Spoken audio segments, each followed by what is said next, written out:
ya show yaffe ey'omu January cricket over Olugogo.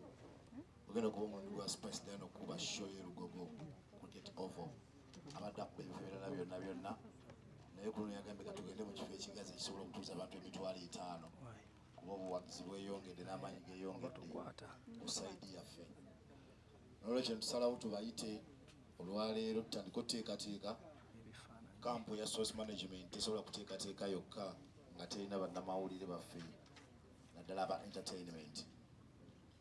Bwe lukuŋŋaana luno lutusookeddeko ate nga enkuŋŋaana ddala zikyajja zijja okugerayo nga tufuna show ennungi ku lunaku lwaffe olwa 31 January cricket over 13 January cricket over.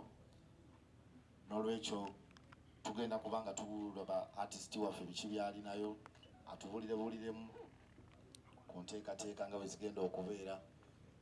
Tufunire ku bibuuzo namwe mubuuze ebibuuzo tulabe ate omukolo bwe gunaggwa. Amanya gange nze Teacher Kawuki ngenda kuba nkwasaganya ne Kakyekye press conference yaffe eno kutika artist waffe Spice Diana ate era nammwe tubuuze ku bibuuzo.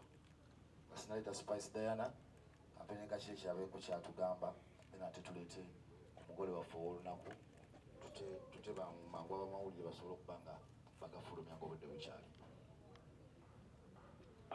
Bwebali nnyo muganda wange nze ebivuga asiina bingi asikwebaza bannamawulire kuba every time source management webali. Thank you so much for coming out.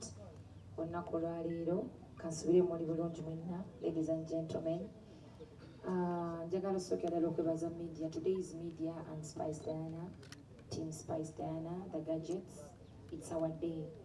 Era nga njagala okutwala omukisa guno to thank you all okumbeererawo for the past 6 years in my career as Spice Diana. Thank you so much, guys. Mwebale nnyo. Thank you for making me and thank you for maintaining me. Omanyi bintu biri byanjawulo omuntu asobola okumakinga naye ate okumaintaininga ne kiba kizibu. So thank you so much for maintaining me. Mwebale nnyo, mwebalire ddala. Etsookera ddala ensonga why we are here is because of our 13th January year. Era nga omwaka 2023 njagala guba omwaka ogwaffe ogw'enjawulo. Yes. For the past 3 years, ng'ovudde ku kya COVID, Spice Diana badde ne concerts back to back. Era nga mmwe bantu ababadde basobola otambula nange nga munnangirako nga buli kimu kitambula bulungi nnyo. Era we mutali we mwatandibadde nsuubira sandibadde na concerts ze mbadde nkola. Era mwebale nnyo, mwebalire ddala. Last concert we had was 2020. Era nga sijja kwogera bingi bisinga mwalaba how it went. Concert ya selling out, emiryango ne tugiggalawo ku ssaawa 10 z'akawungeezi.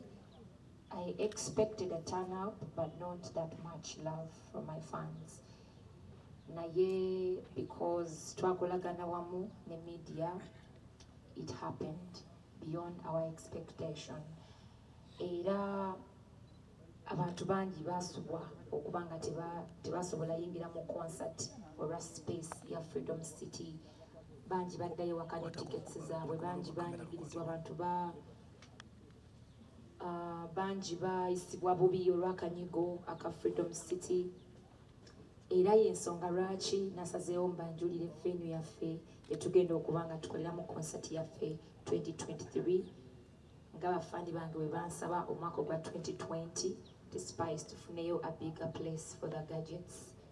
Tugenda kubeera ku cricket oval era nga nsuubira nti buli fani wange ajafuna enough space okweyagala okwetaaya tunyumirwe. Nzize nkola concerts era nga njagala nnyo the best for my fans. Saagala just kujja kuyimba because ekyo mundabye nga nkikola mu shows ez'enjawulo. So njagala nnyo mbawe ekisinga because you deserve it. Njagala mbawe show etabangawo mu Uganda. Siri nnyo mulungi mu kwesoma naye mumanyi ttiimu yange bwe twogera tutuukiriza. We are trendsetters that you know. Twagenda ku freedoms tukolawo ebyenjawulo era bangi baziba kati batambulira mu bigere byaffe because twagala ekisinga for you guys. Era cricket oval mu 2023 nga 13 mbabuulira is not just going to be about Spice Diana singing. It's going to be a show to remember. It's going to be something worth your money. Zogendo Sasula. From the stage, from the security, from the performance, the costumes, the dancers, everything. As an artist, it has to be a full package. It's not about just the voice and the music. Kuba tuzze tukola ebivulunga mutulaba ne tuyimba jombadde kamuli ne nyimbira abantu emitwalo luli ne ngende wa. It's not about that. Concert ebangambaga. Era njagala mujje and witness the best of Spice Diana on 13th January. I want the best for my fans. Byemulaba bakola mu O2 mu stadium ezenjawulo tugenda bileta Uganda. When it comes to stage, ekyo kyo simanyi. Mwe munaayogera nga show emaze okuggwa ya. So njagala nnyo tukwatagane tukolagane wamu as media and the art industry. Right now tuze tulabanga mu supportinga abayimbi baffe. Twakuba omulanga twogedde ku Nigerian shows okwatayo na biki musoke mwekubireko engalo buli wa media ali wano. Thank you so much for pushing Ugandan music. Ebivuli byonna ebizeebeerayo concerts z'abayimbi muziwagidde, which we all want.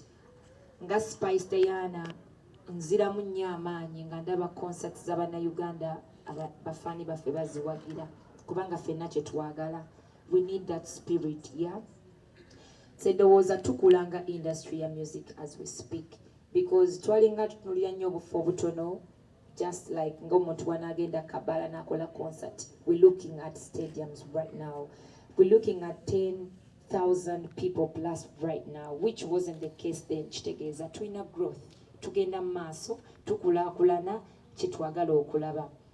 I've seen concerts ezibaddewo previously. Tewabaddewo flop name. Yeah, kitegeeza tugenda maaso.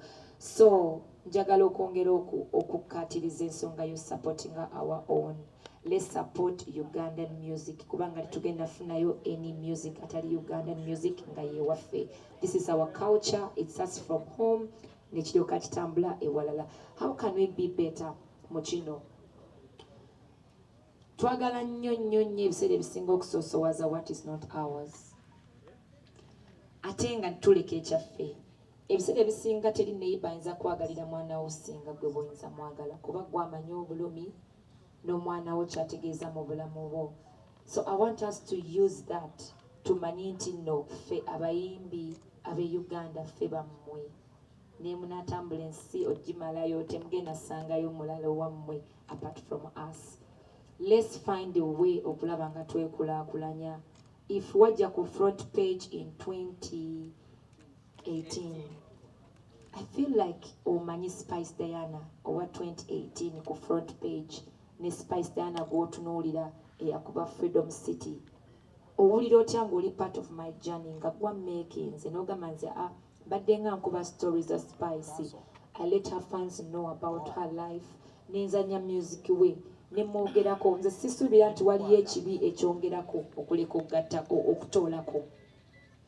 To my media guys, my friends, brothers and sisters, tuleme kunoonya cheap popularity, cheap likes and views. Let's focus on pushing our art industry.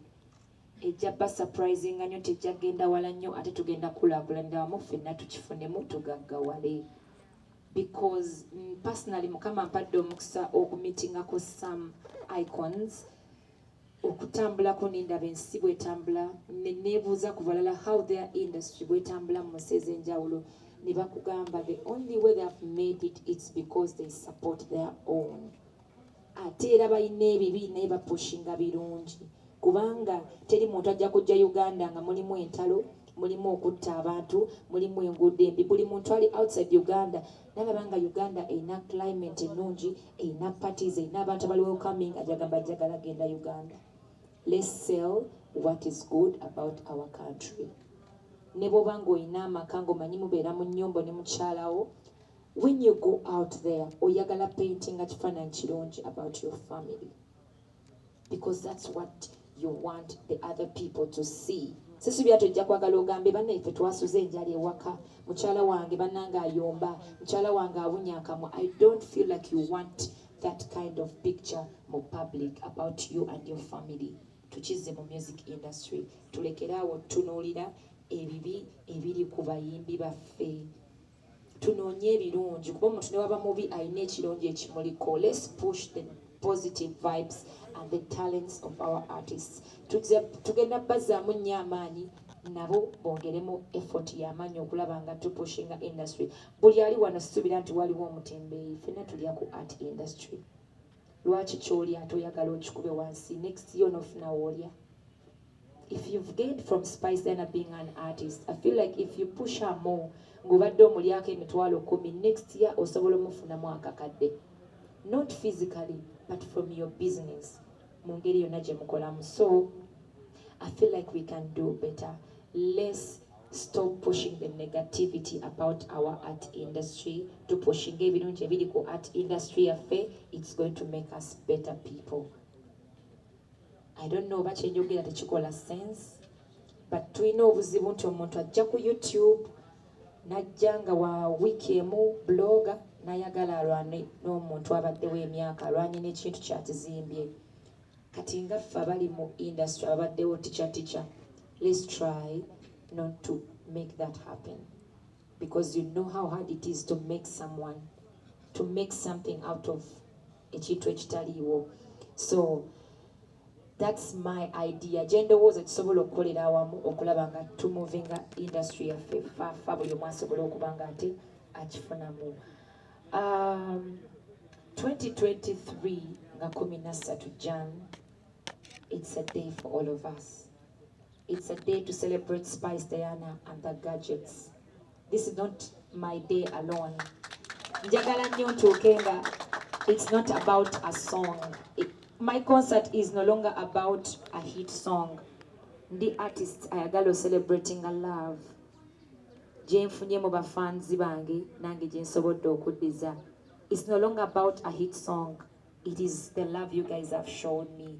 It's the love gye njagala nange okubaddiza. It's not about akayimba batutadde over whatever it is. No. Njagala nnyo tukole ekintu kino nga kya mukwano. Buli ali eyawulira nti Spice omwagaliza the best in this industry. Buli ali awagamba nti Spice muwagidde kuva mu 2014 and oli omwana gwe nalabanga a teenager kati avuddemu omukazi. I want to see her better. I'm proud of her journey. 13th January is the day to celebrate me, to celebrate you guys for the love that you've given me. Mu kintu kino sikoze nzekka. Of course, Manager Roger, as the headmaster of this whole thing, before any concert in my life, I met Manager Roger. Nangamba, you're going to do a concert. Nemugamba nze ntya concert. Sina wentandikira. Nangamba, you can do it. Era twatandika concert ku front page. Nangamba, tutya kutandika n'ekitono. Bona olinda ekinene otandikewo ng'oli munene oyinza obutatuukayo. Naye buli wotandika ne baby steps mpola mpola ne tuva ku front page n'abantu nga 2,000 n'ogenda ku Freedom City n'okola abantu 16 plus n'oddamu n'okikuba n'ofuna abantu 1 plus ku 2, kitegeeza omuntu oba okulaakulana. Ye muntu aba akwagaliza ate omuntu tava from 1 n'atuuka ku 100. There is 1, there is 2, there is 3, up to 100. So Manager Roger, thank you so much for believing in me, pushing me to do this. However much, sometimes zinange ebintiisa kubanga buli muntu atukola ebinene. Twagala ebinene tutubikola because si byangu. But thank you so much. Njagala okwebaza Mukaya Events. Omwami Mukaya is our good friend. Tukoze naye emirundi egiwererako ddala mu shows ez'enjawulo. Personally, I love working with my friends. Chimpa peace, kubamba manyi tujja kutegeeragana. Kyova olaba nti no, twasazeewo tukole ne Mukaya events kubanga mukwano gwaffe tuzze tukolagana naye mu mirimu egy'ebivulu era kyova olaba nti akoze buli kimu okulaba nga konsati eno ebatuukako mumupeere engalo ez'amaanyi Mukaya events. Era nsuubira nti ng'omuntu ayagala nnyo ebintu ebiri organized and professional nalonze ttiimu esinga. Mukaya is a very organized person wamu ne source management, that's manager Roger ne Mike. Tugenda kuba nga tutambuza ekintu kino okulaba nga buli faani wange ali gyali ategeera ku concert. Naawe ali wano nkusaba kyongereyo okitambuze. Let everyone know about this day kuba saagala bannange tusubwe ekintu kino.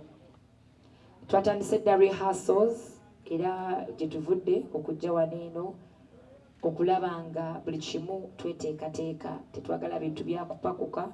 If you know Spice Diana, you know weba concert tutandikirawo okulanga buli kimu ne kitambula mu time yakyo ne tukola ekintu ekirungi. So tewabaawo kutya mu kintu kyonna. Bw'oba oyina ekibuuzo kyewe mulugunyaamu oli wadde mbokimbuuza kozi nazze kubaddamu bibuuzo byonna okulaba nga tewali muntu yenna awa information etali ntuufu. Mwebale kumpuliriza, mwebale nnyo, mwebalire ddala.